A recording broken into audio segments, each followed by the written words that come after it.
कि भारतीय जनता पार्टी के अहंकार को, भारतीय जनता पार्टी के नफरत वाली राजनीति को, भारतीय जनता पार्टी के नफरत वाली राजनीति को मिटाने के लिए, मोहब्बत का पैगाम देने के लिए ये विश्वास दिलाना चाहता हूं कि जो भी जिम्मेदारी आप लोगों के द्वारा मुझे दी जाएगी, निश्चित रूप से मैं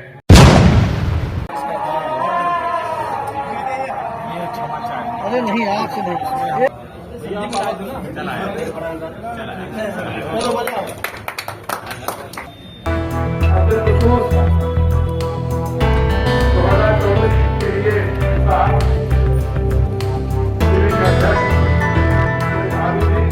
समाजवादी पार्टी में वापस आए हैं क्योंकि लगातार इनका दिल्ली समाजवादी है, इसलिए हाथी साहब का भी स्वागत करिए कभी भाई और संदीप का भी है क्योंकि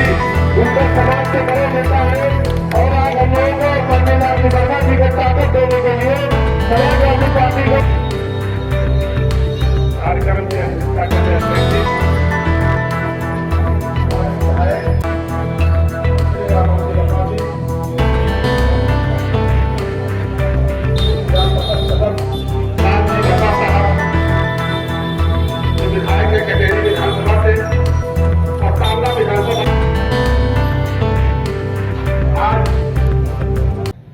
जो चुनाव हो रहा है,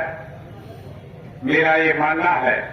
कि भारतीय जनता पार्टी के अहंकार को,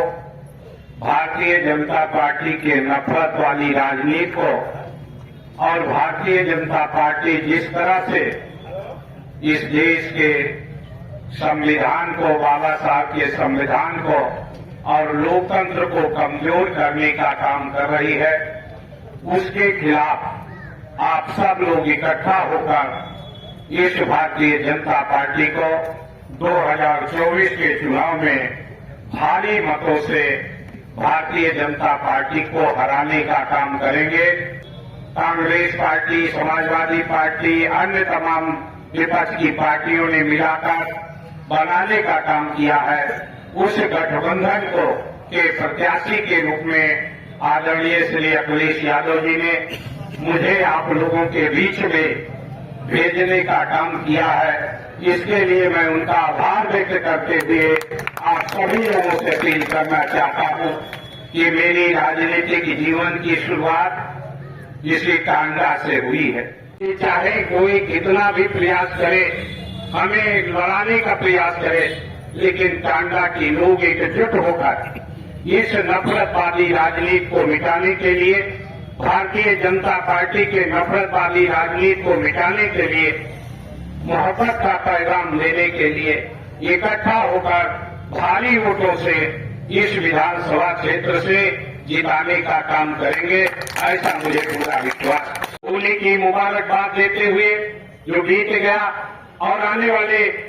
ईद की भी आप लोगों के अग्रिम बधाई और रमजान महीने का आपको बधाई देते हुए बहुत बहुत आपका आभार व्यक्त करते हुए ये विश्वास दिलाना चाहता हूं कि जो भी जिम्मेदारी आप लोगों के द्वारा मुझे दी जाएगी, निश्चित रूप से मैं प्रत्येक दशा में आपके बीच में रहकर